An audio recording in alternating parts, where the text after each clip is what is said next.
All right, let's do this. Welcome to Chasing Knockouts with me, Chase Watson. It's just going to be me today. My brother is not here, unfortunately. He had prior obligations. He should be back next week for the Jorge Masvidal breakdown. But today's podcast is just basically going to be a breakdown of last week's main card, since that's all we got into last podcast. I'm going to break down all 12 fights of the upcoming week of the Whitaker and Gastelum fight and give you all picks for that. And then I'm just going to hop into some MMA news, break down probably the Ben Askren and Jake Paul fight and all that good stuff. But I'm going to go ahead and hop into the main card of last week's fight. Just to break it down, I went 3-2 last week. I gave out a wrong pick of Mike Perry and gave out a wrong pick of Sam Alvey. Both were underdogs in the fight. Mike Perry was kind of it kind of could have went either way in that fight of that pick, just how he was going in. But watching that fight, he did not even look like he belonged in the UFC. Daniel Rodriguez just completely demolished him the entire time. He basically butchered and battered his nose immediately walking in there. Mike Perry does not move his head well at all for being an ex-professional boxer, which is completely crazy to me. I genuinely do not understand how this happens. He was a pretty solid professional boxer before he started getting tattoos all over his face. He did have the platinum tattoo on there, which, you know what, I can really respect that on that one right there. But basically, Mike Perry is just on the main card right here because his name is Mike Perry. Just he's an okay fighter. I know I gave him out as a pretty solid pick last week, but with his mind going every which way, he just had a kid, which I thought would lock him in more. But the stuff he's been doing would kick everybody else out of the UFC, but he's in there just because, like I said, his name is Mike Perry. Between breaking into his own home, saying some bad stuff at a bar with a fight there, but breaking down this fight a little bit, Daniel Rodriguez walked in there, and there was no answer for him, just pummeling him the entire time, winning by unanimous decision, 30-27 times 2 and 30-26, which I agree with 30-26 more than I do with 30-27 because Mike Perry had no answer for anything. He just thought he was going to walk in there and just punch his way out of this problem. But Daniel Rodriguez is a total baller compared to him right here on a completely different level. He just touched and go the entire time, put on a complete clinic. Perry's nose completely broken. After his past fights getting elbowed multiple times and punched, he just, like I said, doesn't move his head. It's going to get broken every single time. I just do not understand why he doesn't get that fixed. It has to cause problems for him. Easy win right here besides the few exchanges that Perry tried to take him down a couple times. He landed a couple good shots, but at this point, Mike Perry needs to get better as an all-around MMA fighter. He has one fight left on his UFC contract, which I'd like to see somebody on the upcoming scale right now in the welterweight division get that fight against Mike Perry because he's such a big name. Even though it might be a gimme fight for that fighter, it'll boost him up so much more because of how well-known Mike Perry is. And then I'd probably, unless he gets some miraculous knockout in his next fight, I'd probably like to see him back on the regional scenes, building himself back up, becoming a better fighter, and I'd like to see him back in the UFC. He's still young, still has a loads of potential, but he needs to get his life together as well. Nothing against Mike Perry, like the guy a lot, but just the UFC is probably not the best place for him right now. I'm going to move on to the next fight right here, which Mackenzie Dern. I love this girl so damn much. She is amazing. I thought Nina Ansaroff or Nina Nunez, as she is now, would at least put up some type of fight, but Mackenzie Dern completely demolished her. It was an embarrassment for the Nunez name, in my opinion, as crappy as that sounds. Mackenzie Dern took her down, beat the shit out of her the entire time, completely had everything going for her in this fight. Nina Nunez, with Amanda Nunes being her wife, I figured she would take something from Amanda Nunes. She did just have a kid, so I really like that a lot. Mackenzie Dern also did. This was a mother versus mother fight, which I thought was a really cool selling point on this. But with this going on, Mackenzie Dern took her down, worked her all the way around, worked her to full mount, then worked her over with the arm bar. With about 7 seconds left, snapped that arm bar. Nina Nunez had no answer for it unless she wanted her arm to be broken in that case right there. And she had to tap in the first round. Pretty lackluster performance by Nina Nunez. But the positive side, Mackenzie Dern right here, she's going to be boosted up probably in the top 5, I had to say. I'd like to see her fight a high opponent if Joanna Jacek doesn't have a fight yet. I know she just fought for the title against Zhang Wei Li, but I think Mackenzie Dern could put up a test against Joanna. And with that too, I mean, if she wins that fight, you can't argue that she doesn't deserve a championship fight. I know I'm hopping a lot here saying Mackenzie Dern is the next title contender, but hell, she could definitely be one. She's got her striking down crisply. She is a black belt in Brazilian Jiu-Jitsu, the top of her mark, super, super young. She's dealt with adversity at the beginning of her career. Now she's on a huge, huge roll, on a big fight win streak. I think she deserves this next chance. I think she is a future title holder. You mark my word today on that. I think she's going to continue going on that roll. No one's got answers for her in this division on the ground. Mackenzie Dern, complete dog. Probably the best performance of the night, in my opinion. So, all around, I'd put the stamp of approval on Mackenzie Dern, and you got to watch out for her in the future. I see her fighting again very, very soon. Going on to the next fight, Julian Marquez versus Sam Alvey. This is one of my other losers, Sam Alvey. I don't know. This right here, he had no answer for Julian Marquez. It was honestly a super, super ugly fight. They were just swinging for the fences. In my opinion, I don't know how this got fought of the night, besides maybe the fact that they were just throwing everything and more at each other. They couldn't get in a roll on this, honestly. Julian Marquez rocked him a few times, which Sam Alvey is a veteran, so he gets how to get out of these positions. But Marquez just hopped on his back and choked him out. No underhooks, which I give him props on this. I did say last week, and I'm going to go back my word real quick, that Marquez had no ring IQ, was a messy fighter, this, that, and the other. But Marquez proved me the fuck wrong, honestly. He honestly went in there and took Sam Alvey, the vet, and made himself look like the vet in the scenario. The fact that he choked him out without underhooks, someone that strong, choked him out. Sam Alvey didn't even have a chance to tap, went completely to sleep. And at this point, I'm hopping on the Julian Marquez bandwagon. I'm all the way in on it. He shouted out the Chiefs after this. I love the way he's getting involved with everybody, trying to make his name that much bigger. Shouting out Miley Cyrus, like I said last week, still riding that hype train. Shout out the Kansas City Chiefs, asking Travis Kelce, Patrick Mahomes, and Tyreek Hill to play pickleball to see who the best in Kansas City is. I actually just heard him on an interview not too long ago saying that the reason why he asked them to play pickleball is because he's a fighter. He would beat them at his game, and they're so good at football he couldn't compete even though he thought he had a chance. I just really like this guy. He's a super corny guy, but super, super likable at the same time. He also has a super nice beard, which I'm very jealous of in my opinion, because I cannot grow a beard whatsoever. And I'm all the way in on Julian Marquez. He's still kind of young for it only being his 11th fight, but he's older in age. I don't know what his potential is in my opinion, but he has a chance to make a little run at middleweight. He's super strong, super with his submissions now. He's a purple belt. He just got gifted that after two quick submissions. So we look to see what's going on for Julian Marquez next, and I'm all the way in on the bandwagon now. But going forward to the co-main event, this is where I started sweeping Reese in these picks and started just going on a hot streak when Reese went 0-2 on these. He gave y'all out Sadiq Youssef and Kevin Holland. I gave y'all out the right picks here, whether you wanted to fade me or back me. I appreciate y'all if y'all backed me. I won y'all a little bit of money. Not as much as I would like, but I won y'all a little bit. But on this right here, I gave out an underdog in Arnold Allen. He looked phenomenal. He has the second longest win streak, I believe, in the featherweight division, only behind the champ, Volkanovski. He is continuing rolling now. He deserves a next step up. He deserves someone bigger in this division. I'd say even a Calvin Kattar-like person, even though he just fought the GOAT Max Holloway.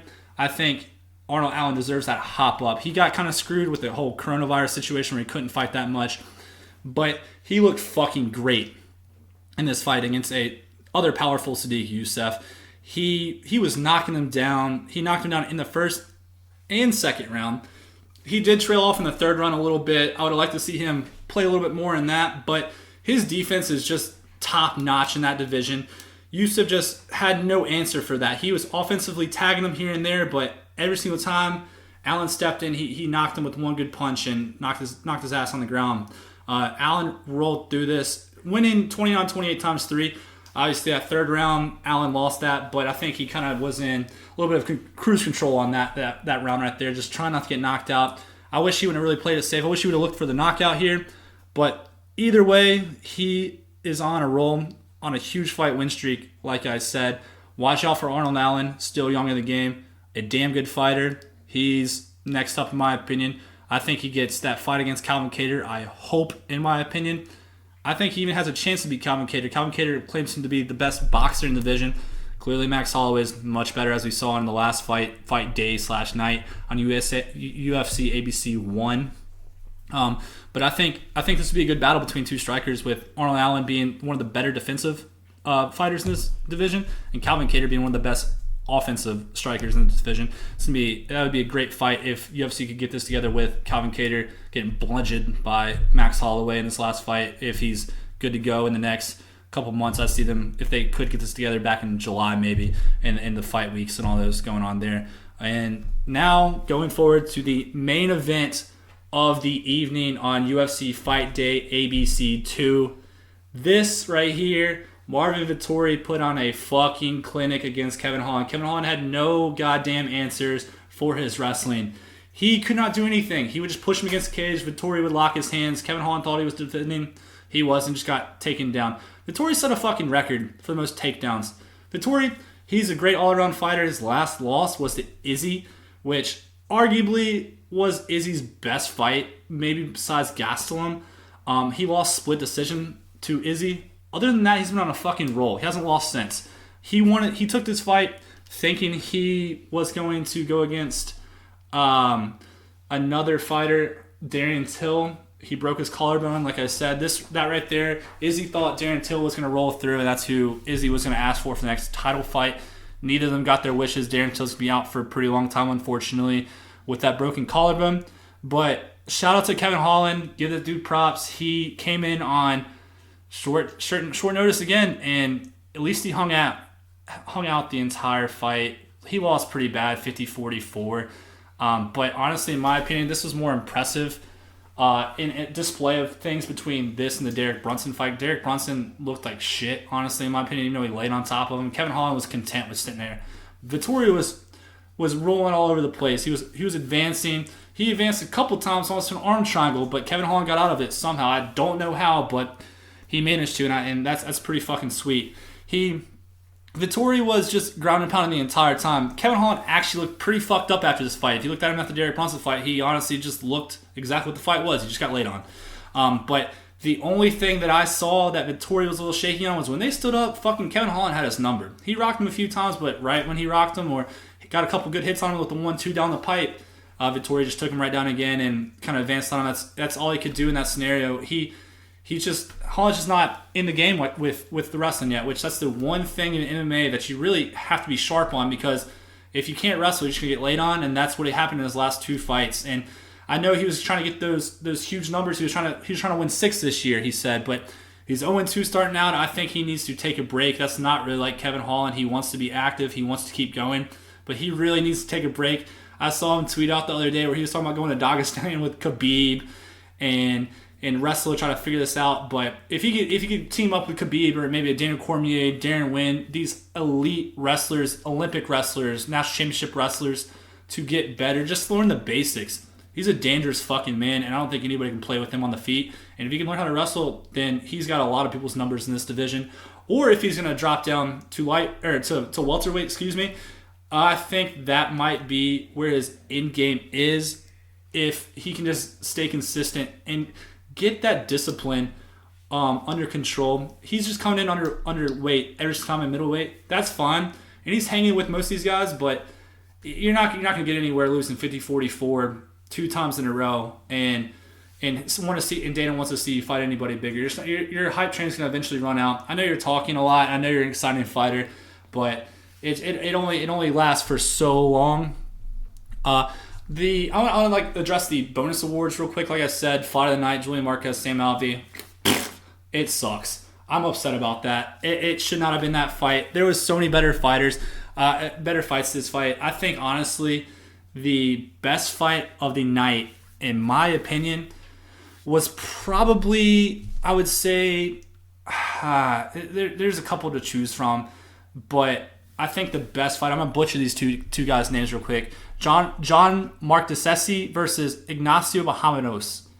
The second guy, he's a Contender Series vet. I love my fucking Contender Series guys. They're fucking gritty. They get it. They came up from nothing and they're killing it. He missed weight, unfortunately. He's a big fucking lightweight. He's gonna end up being at welterweight and being a fucking problem. But that fight right there had fight of the night written all over it. I don't really understand how someone gave him 30-27, but whatever. But I think the reason why he didn't get fight of the night right here is because he missed weight, and Dana White's going to punish him for that. Doesn't get his $50K, loses part of his show bonus of that. But the real fucking problem of this fight was watching Don Ho knock out Yorgan De Castro. That right there was one of the more crazy knockouts I have seen in a very long time. It honestly didn't look like he even hit De Castro too hard, but it knocked him on his ass real quick, and he did not get up for a little bit. It's pretty scary, but it shows why Don Ho is who he is, and he's back now. He's been gone for almost, I think, 5 years, and coming in with an exclamation point like that, you're going to get catapulted up this heavyweight division real quick. But the other two performances of the nights, like I said, Mackenzie Dern coming in with that first round armbar, dominant performance, killing it. And Martart Gamrot, he knocked out Scott Holzman in the second round. I honestly don't remember too much about this fight. It was pretty boring fight. Gamrot dominated the entire fight, bell to bell. Called him in the first round, thought it was going to be finished, and then the second round, just dominant all around. Not much more to say about that fight. Also, Impa Kasanganay finished his fighter in the second round submission, rear naked choke. Coming back from that nasty spinning kick knockout he suffered. I'm just really happy for the guy that he's back in the win column. And he's also another Contender Series guy. Watch out for these guys. I'm telling you, these people are the next top dogs in the UFC. They're pulling all these guys, trying to pay them a lot less. That's why they're cutting the roster down. I understand that from the business standpoint. But these people are no fucking joke. And these guys are going to get their money, just like Sean O'Malley was on the Contender Series, and he's gotten his money now. So you got to watch out for these guys. Round 2, fight. All right, guys. Now I'm going to be breaking down the upcoming fight card of Whittaker versus Gastelum. First things first on this, kind of sucks that Paulo Costa was supposed to be in place of Kelvin Gastelum in this fight. He's withdrew with flu-like symptoms, not COVID, flu-like symptoms. Don't really know what that means. He withdrew a while ago, so it must have been a pretty shaky thing. It would have been nice to have Costa fighting in this fight against Whittaker to make the title picture a lot more clear. I'll get to that a little bit later when I break down that fight. I'm actually going to be breaking down every single one of these fights, giving out my picks early right now so you can catch the lines where they're at currently. To just full transparency on this, a lot of these guys I've watched maybe fight once. Some might not have watched ever live. I tried to break them down as best I could last night, but I'm gonna hop right into this. The first fight of the night, Tony Gravely versus Anthony Burchak. Tony Gravely's coming in 2-1 in the UFC with 1 win on the Contender Series. Like I keep preaching, guys, these are great people. This regional scene of MMA, if you watch it at all, they're fucking killers. So his last win also is coming via split decision. All right, whatever. Anthony Burchak coming in 0-1 in the UFC with a sub loss in the first round. A little sketchy right there. He's on his second stint in the UFC, going 2-2 way back in 2014 and 2016. But since his last stint, he's 3-3 with his last 3 fights ending in a first round finish. Hey guys, but look, for Gravely to finish this fight with heavy hands, he's gonna knock him out. In my opinion, he's going to be on his ass the entire time. I'm looking to see this fight finish probably maybe late first, early second, finish it by KO or TKO. And also, just to let y'all know too, guys, his Contender Series win was ended in KO. I'm not just saying that. 8 of his 20 wins is by KO or TKO. Dude's a fucking problem. He's a big deal. Let's just go ahead and hop into the next fight. Next fight, it's another one that I'm not as familiar with both these girls. Josie Nunez versus Sahara Farn. I'm sorry, guys, I'm going to butcher these names because, like I said, I haven't heard a lot of these. But Nunez, I like a lot. She is a -150 favorite, so almost even money in this fight. I think she's coming in with 6 straight wins, 5 of them by KO. This is huge, getting her into UFC with just 1 loss, but that 1 loss is to current star Talia Santos. Farron, on the other hand, 0-2 in the UFC, but those 2 losses come from 2 fucking killers in the 145 women's division, which they're going to scrap inevitably, unfortunately. at this point. She lost to Megan Anderson, which I fucking love that girl, and Felicia Spencer. Those two were fucking killers. They're former title contenders. So you got to take that with a grain of salt there. You're not really sure what you got in Farron when she's fighting two people like that who just recently with their last fight fought for the belt. She kind of just falls victim to the card she were dealt in this scenario, but she's hopping down to the 135 division in this scenario. But I think her UFC dreams may come to an end here. I don't know how many more fights she has on her contract, or if this might be her last fight on the contract. If that's the case, I think Nunes is a way fucking scarier fighter. She's younger, she's quicker. She's only 6-1, still young in her career. Like I said in the first fight, I like her by KO here. And to see a KO in a women's fight, that's going to be more fucking sick. So lock her in for KO. Money line for that's 150. I'll go through all my picks at the end of this. You can write them down if you want. So hopping into the next fight, it's Bartosz Fabianski versus Gerald Meerschaert. Gerald Meerschaert is one of my fucking favorite fighters in all of the UFC. I honestly couldn't even tell you a reason why. He just is stuck out in my mind for so fucking long. His last fight, he's coming off of a first-round loss to Khamzat Chimaev. Completely got dominated. Put Khamzat back over the top of the map where he inevitably is still to this day. Fabianski's coming off of a first-round sub-loss, but has found success in the UFC actually at 3-2 with all his wins coming by decision. But both his losses coming by the way of submission. Like I said, wins by decision. Okay, you're dragging these fights out, but you're getting submitted along the way. So that's where it comes in that I love Gerald Meerschaert in this fight at underdog as well. Crazy at that. He's a Brazilian Jiu-Jitsu black belt. He's fucking nasty on the ground. He talked about submitting Chimaev. He didn't even get the chance to even throw a fucking punch in that. Just got knocked out completely quick. But in this fight, I think Meerschaert has got this. He's coming off of 2 straight losses, but his first round knockout to Ian Heinisch, which is a dog, just lost to Kelvin Gastelum. His last fight, just to put in perspective where Heinisch sits in these rankings, and lost to Chimaev. Those two guys are fucking phenomenal fighters, but being one of my favorites, I can't go against this guy, just plain and simple. From the experience and his credentials on the ground, I think it's going to be a bang-out win. You could see another finish. I know I'm getting out a lot of finishes in these first 3 fights, but inevitably, when you watch these fight cards, these first fights are normally bangers, knockout submissions, quick, or really boring fights. I'm trying to stay optimistic in my opinion. That I think we're going to see a lot of finishes on this fight card. So I'm going to give Meerschaert a nod in this scenario. You can either take him submission line or money line on this. I'm taking him just money line to play it safe. He's underdog, but I think he's going to come out convincingly. He's gonna get that nasty taste of Chimaev out of his mouth and come away with a win right here. So just let's pick Gerald Meerschaert right here and continue moving on. So next fight, we're looking at Jessica Penne and Lupita Godinez. So, like I said, my fucking pronunciation is off the fucking walls right now. I probably should listen to John Anik or somebody pronounce these names, but we'll hear them Saturday and you'll know who I'm talking about. A very, very tough draw for former title contender Jessica Penne.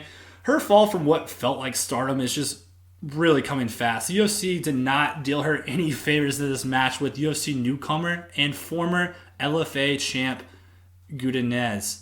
When I say former, she didn't lose that. She just gave it up. She's coming in 5-0 with 4 wins by decision. They're all draggers, but she looked very convincing in a lot of those. Majority decision and unanimous decision, a bunch of those. This right here is going to be the biggest test for her entire career. But I think she can get this done with the cardio she has in her 2 straight title defenses. Even though Jessica Penne is coming from another title shot, but this right here, I also think the age difference gets her here. 11 years older Penne is. She has also not fought since 2017, which is a big deal. That's 4 years ago. In this game, that's a century. So I think while Penne could make a splash here and being a hefty fucking underdog at plus 235 currently right now in FanDuel, I think Godinez gets this done. She is minus 300. So not a lot of juice there, but if I think this is probably about as lock as you can get on this fight card. I think she's just that much better. I think she's going to make a splash in this division very quick. A lot of LFA people come over and they make a splash quick. They're good fighters. They're fighting quality fighters. So look for her to make this win right here. This is going to be a decision, my first decision pick of the night. Going on to the big dogs next. I love this fight. Alexander Romanov versus Juan Espino. Alexander Romanov might be one of the most scary fucking men in all of UFC coming up. He's a next big deal. I know I throw that out there a lot, but Romanov is the next big deal. He is this big fucking polar bear, essentially. He's coming in 13-0. He's dominated his way through the last 2 wins, both by submission. Excuse me. This is his first big test, though. His last 2 fights were kind of gimme fights, get his feet wet, just to see what he was about. And he's about that fucking life. Juan Espino, he's a former Ultimate Fighter winner. He's 11-1 in the UFC, but most of his wins come by submission, same as Romanov. I am picking Romanov in this fight based on a couple of things. This is just me watching from afar. Watching him ragdoll both of his past opponents with what felt like no fucking adversity whatsoever is completely scary. And also, this is my favorite part too. When he fucking wins, he takes his coach and hip tosses him right on the fucking mat. It's hilarious. I love watching that every single time. But I do expect Espino to give him some trouble. But the lack of activity, Espino's last fight was in September, but before that was 2018. It hurts being a heavyweight to keep that cardio underneath you and to keep it rolling. But I just see these two clashing styles right here. So I think the stronger man is going to get the edge right here. And Romanov, in my opinion, is the strongest man in this fight, if not the entire fucking division. The dude's still completely young, but if he keeps the ball rolling, he could be his next fight might push him into the top 15, and he starts rolling. Like you see Cyril Gane rolling quickly. This dude could be the next guy. I give the edge to Romanov right here. So we're going to continue rolling right now. We're going to look at Tracy Cortez versus Justine Kish. Both these girls right here are damn good fighters. Tracy Cortez, former Contender Series winner. Hey guys, if you haven't noticed, I love Contender Series people. It's my favorite fucking people. She's 3-0 in the UFC. One of her wins is from that, if you want to count that as the UFC. She gets a test right here to see if she can jump to the next level. Kish is no fucking joke. She's been a UFC vet since 2016. She's 3-3, but has some fucking impressive wins. Nina Nunes. You ever heard of her? She was last week in the last fight against Mackenzie Dern. Got submitted quick, but before that, she was a fucking dog. Ranked 5th in division. How you doing? Ashley Yoder, great wrestler. Is a notable name. I wouldn't say the best fighter, but it's a notable name. And she was looked at as another potential top dog way back when. Kish fought her, won that. But while her last losses coming to Sabina Mazo by submission, which is another top dog in the division, or potential top dog. She was a former title contender in her past promotion.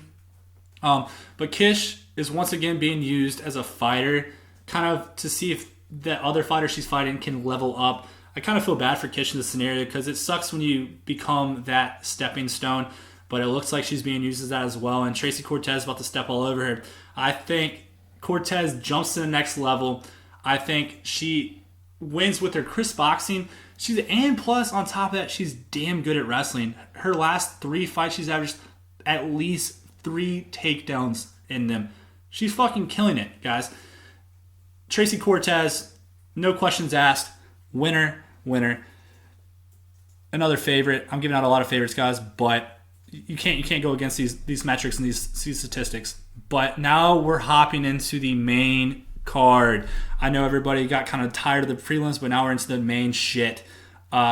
First fight on the card opening up, Ricardo Ramos versus Bill Algeo. Both of these fighters have a clash of styles on this fight, coming in with strong backgrounds in jiu-jitsu.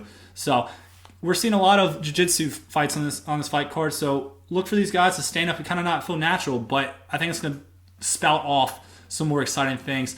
Ricardo Ramos coming in 5-2 in the UFC with his last 2 losses to somebody's last name, Nurmagomedov.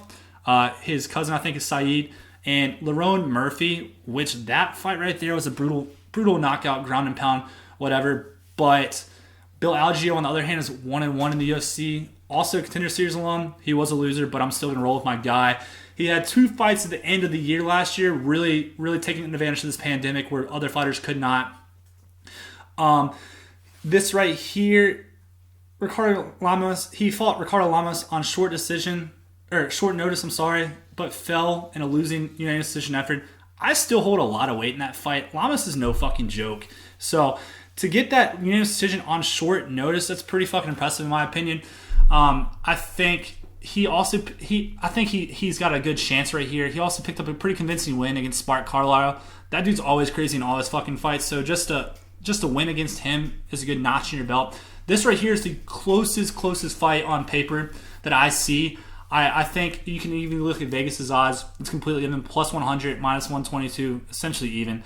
But just to roll with my guy, I think Algeo gets this done, even though Ramos is trying to get back in the winning circle to get the stench of his last fight off of him.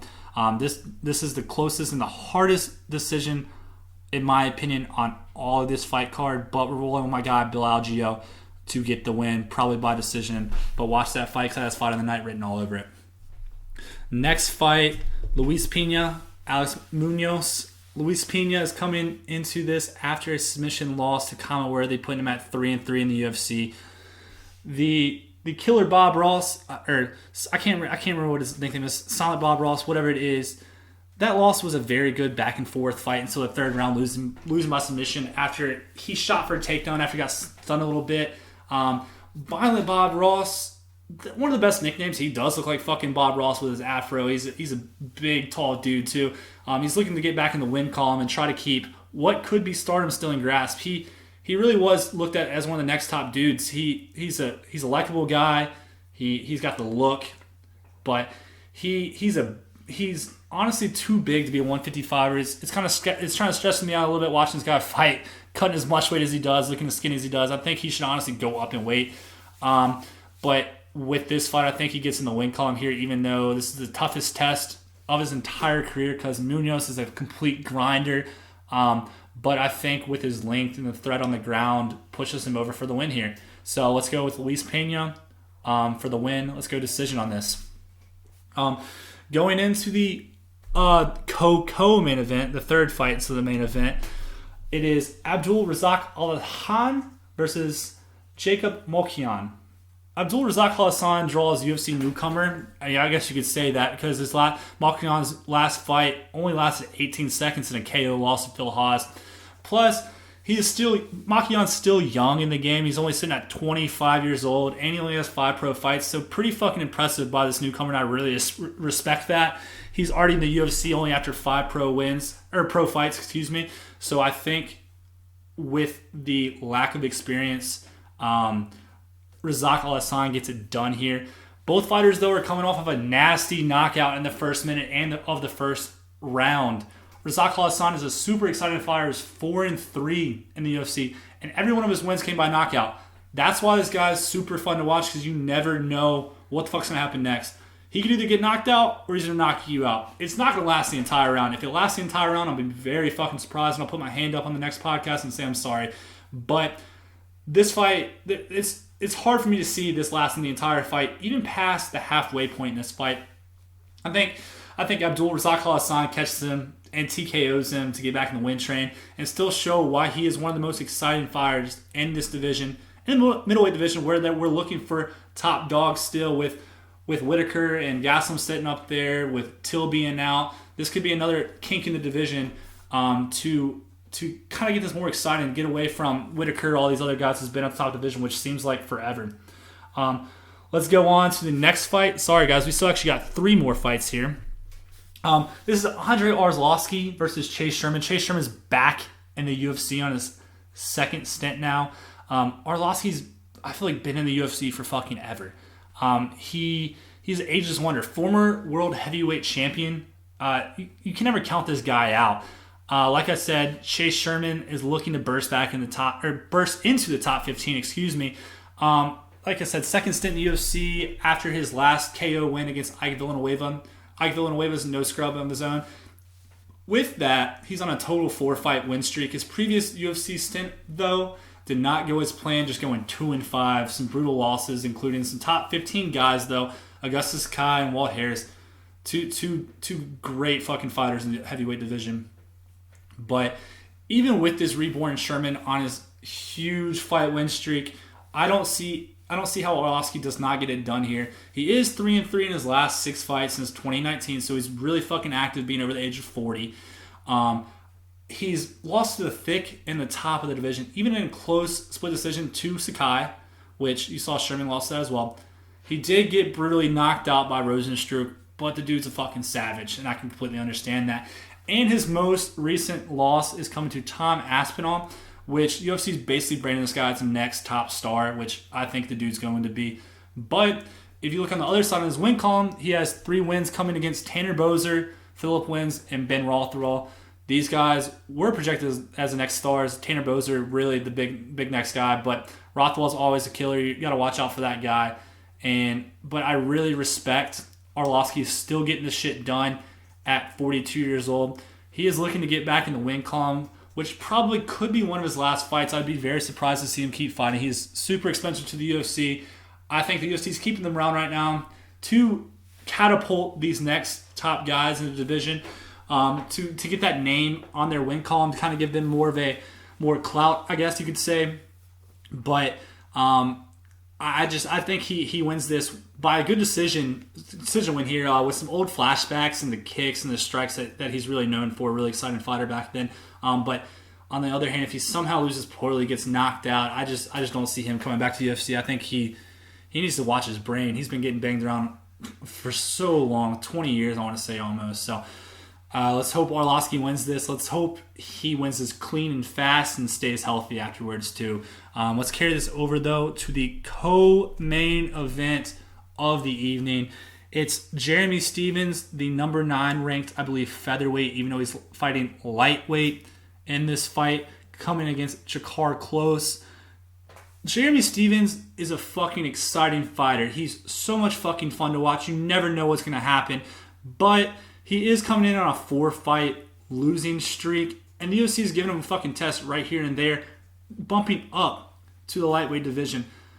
His last 4 losses come from fucking top people in the featherweight, people that don't mess around, coming from Calvin Kattar, who just fought the GOAT and Max Holloway, Yair Rodriguez, fucking crazy man, and Zabit Magomedsharipov. Let's try that again.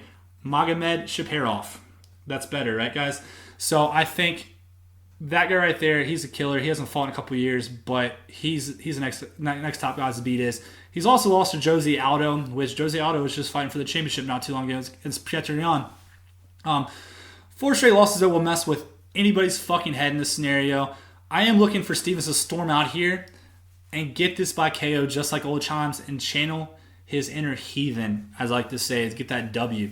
But on the other side, you don't want to mess around. JaKarr Close is 5-2 in the UFC with all of his wins here by unanimous decision. So you know he's a dragger, you know he's a brawler, and you know he's a fighter. He has only had 2 fights since 2019. I think the pandemic kind of fucked him out of a couple fights. His only fight in 2020, it was a KO loss, though, to Beneil Dariush. It's just hard to trust Close right now coming in and going toe-to-toe with one of the more fucking crazy fighters in the featherweight, now the lightweight division.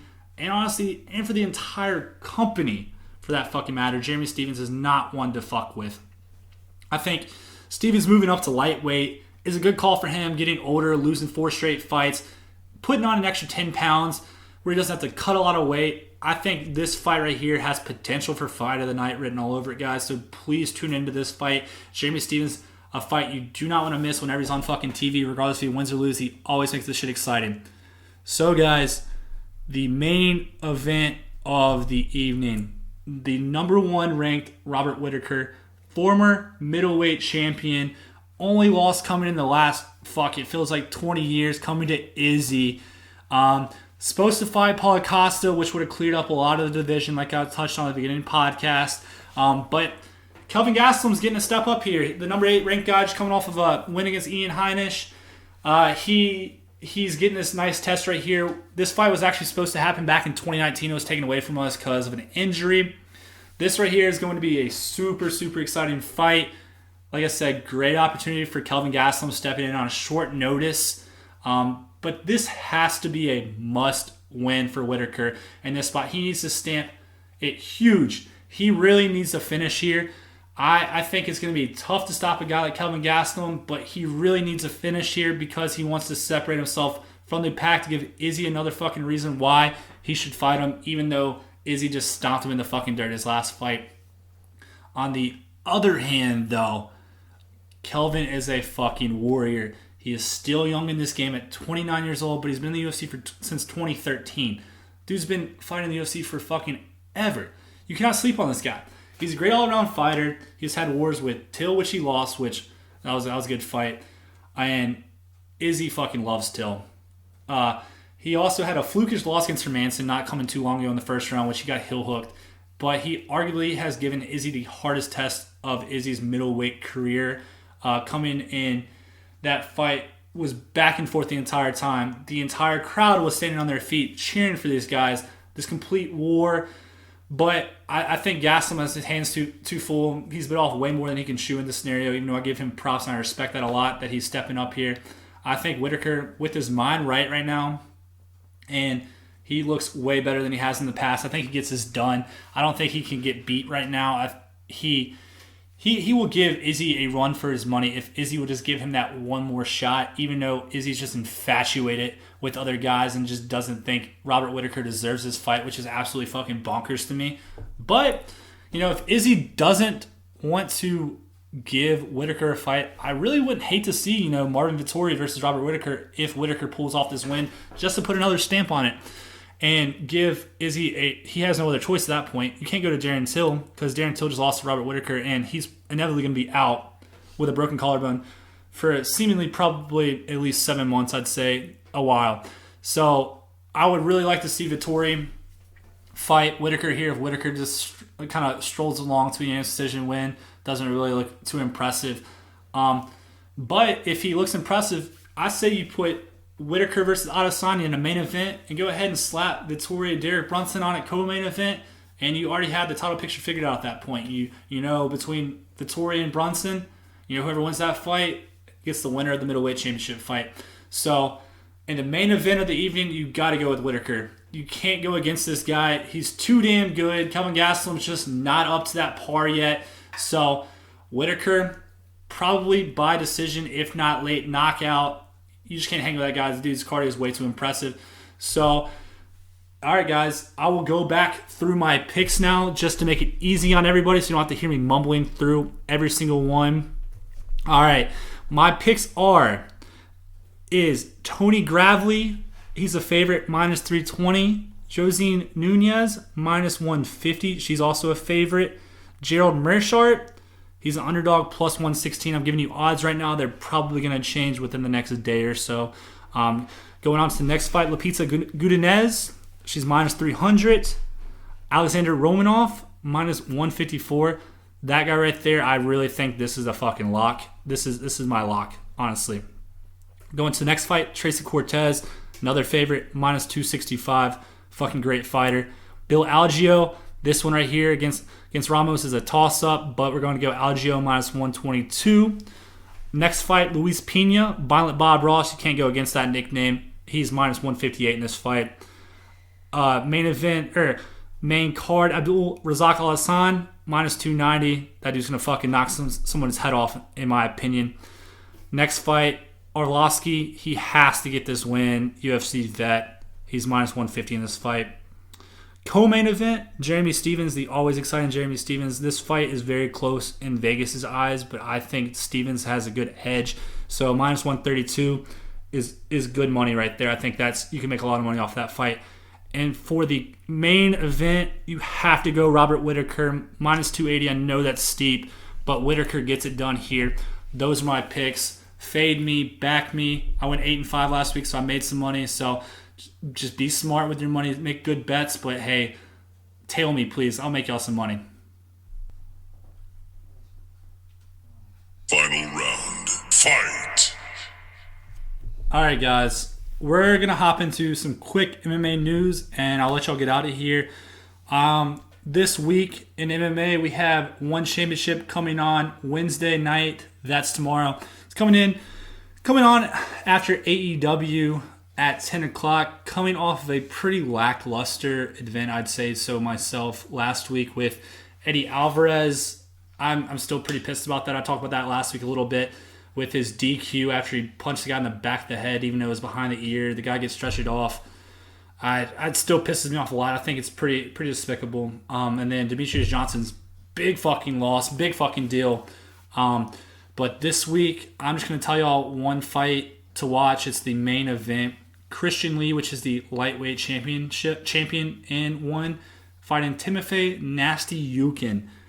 Timofey sounds like a fucking murderer from what I've watched. I'm not as familiar with one championship like I'll keep telling y'all. I will get better and start researching more once this becomes easier to watch. But this dude did knock out Eddie Alvarez, which Eddie Alvarez, like I said last week and we'll say it again, is no fucking joke. He's a former UFC champion. He's a fucking great fighter, and I see Timofey Nasty Yukin probably getting this win over Christian Lee from what I know about one championship from a very, very broad spectrum. So let's give Timofey Nasty Yukin. That's a fight to watch Wednesday night after AEW wrestling. So that just lets y'all whet the appetite of the MMA sport for this week before the weekend. Then also Friday, we got Bellator. They're still going through the light heavyweight tournament. Got some big names in this tournament, and actually got some big names Friday night. We got Nemkov versus Phil Davis. This right here is a rematch, actually, of a prior fight when Phil Davis actually lost to Nemkov by split decision. He lost his championship belt in that fight, but Nemkov has been on a fucking roll. He beat Rafael Carvalho by decision, and he beat Ryan Bader by TKO. Ryan Bader just beat the living shit out of Machida last week. So as much as I want to lean to the UFC vet Phil Davis in this fight, I just do not see an answer for Nemkov in this fight.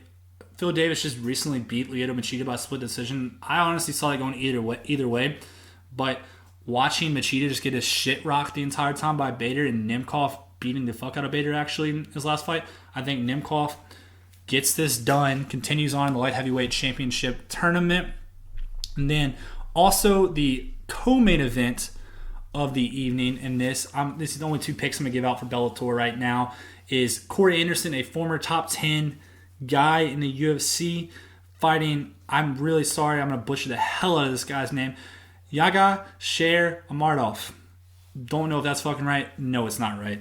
But he's a former top 10 guy. He's got wins. He's won the three out of his last four. His only loss is to Jan Blachowicz, which is, like you know, the current light heavyweight champion in the UFC. Just beat Izzy. I just don't see an answer. The other fighter, he's just relatively unknown. I just said the other fighter because I don't want to butcher his name again.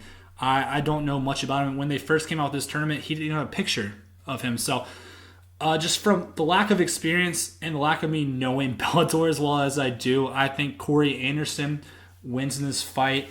The one thing I would like to talk about MMA-wise about Bellator is the fact that Bellator's been doing this for so long. This is the 257th event, and their production kind of fucking sucks. One Championship has been doing this for one event on TNC, and their production was already leaps and bounds better than the Bellator, even with the fucking problems with the mics and all the other stuff and not explaining the rules. I think Bellator needs to step up the production value. Scott Cokerman has enough money to do it. He has Strikeforce. Strikeforce competed somewhat with UFC. Bellator's trying to do it. They're scalping some good fighters. So step it up, Scott Cokerman. Bellator has potential. Let's continue rolling through that. Some other MMA news. Aljamain Sterling out with neck surgery. The bantamweight champion. Call him the paper champion. Call him whatever you want. Still the fucking champion. He's going for neck surgery. This has been a problem in his podcast. He mentioned that he's been dealing with this for quite some time. Had issues in training actually before Petr Yan's fight. But I'm happy he's finally getting it done. Petr Yan just keeps talking his shit. Aljamain is turning full heel at this point, and I kind of respect it, honestly. I think it's hilarious that he's completely turning full heel on this entire scenario. I saw that there was reports out that Aljamain might not be fighting until next year, and he completely negated that. He said he's going to be fighting actually by the end of this year, and I'm really fucking excited about that. And the fact that Jan's trying to get the belt stripped from Aljamain, yes, Jan was going to win that fight. That fight would have continued if he wouldn't have been a fucking bonehead and kneed him in the fucking head. Like, Anybody with a brain can see his knees down in the UFC and knows that's illegal. He just completely slipped up and he's making excuses. You fucking lost, bud. Like, I know in your eyes you technically won, but who has the championship now? Sorry about it, buddy. To say to strip Aljamain is completely bonkers to me.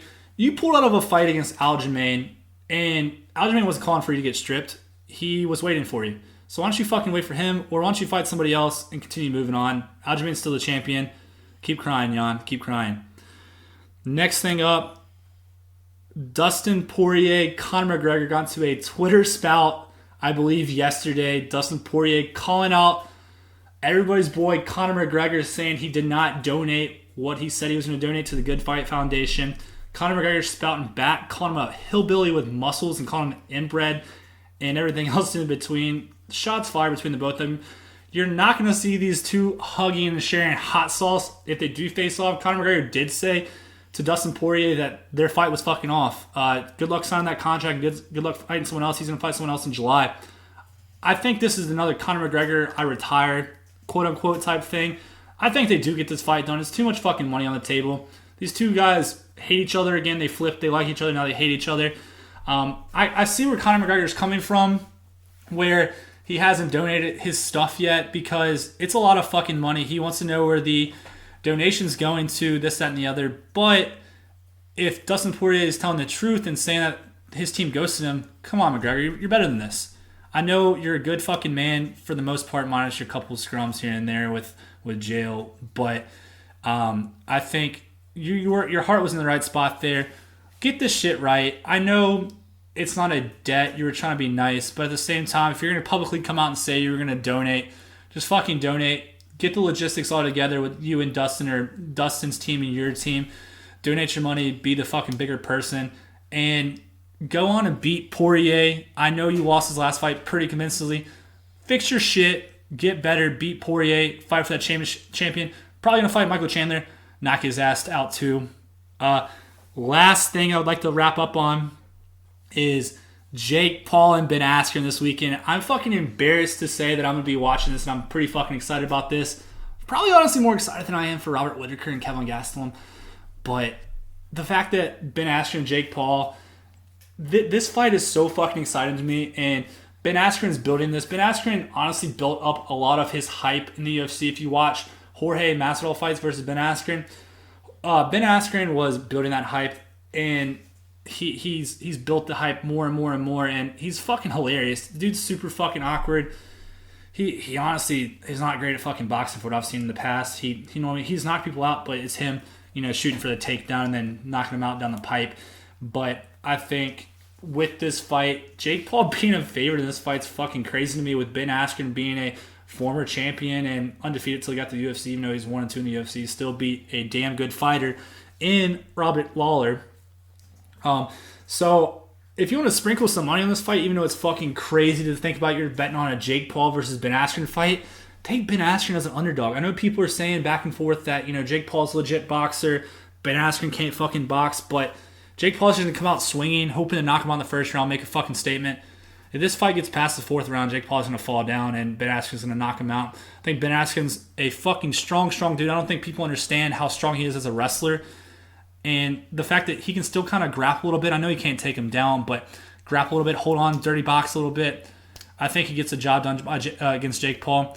I also would really like to see, even though it's completely legal, I honestly don't even care if he gets DQ'd over this. Take the motherfucker down. Look Jake Paul in the face and be like, yo, dude, if this was a real fight, I would beat the fuck out of you. This is just stand-up, though. But in my opinion, I think Ben Askren gets this done. This fight is also on Saturday, April 17th, lining up against the Whittaker-Gastelum fight. Watch them both. Watch one. Either way, come back to me next week, next Wednesday, for some more analysis. I'm going to give y'all some more picks, some more MMA news.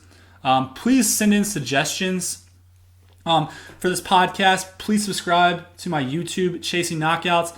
This podcast is finally live, guys, on Apple Podcasts and Spotify at Chasing Knockouts Pod. I also want to give a little shout out to Jim Miller. I'm going to back up a second. Jim Miller had his 37th fight in the UFC. Pretty fucking amazing. Claps all around for that guy. But guys, hey, subscribe, like my YouTube.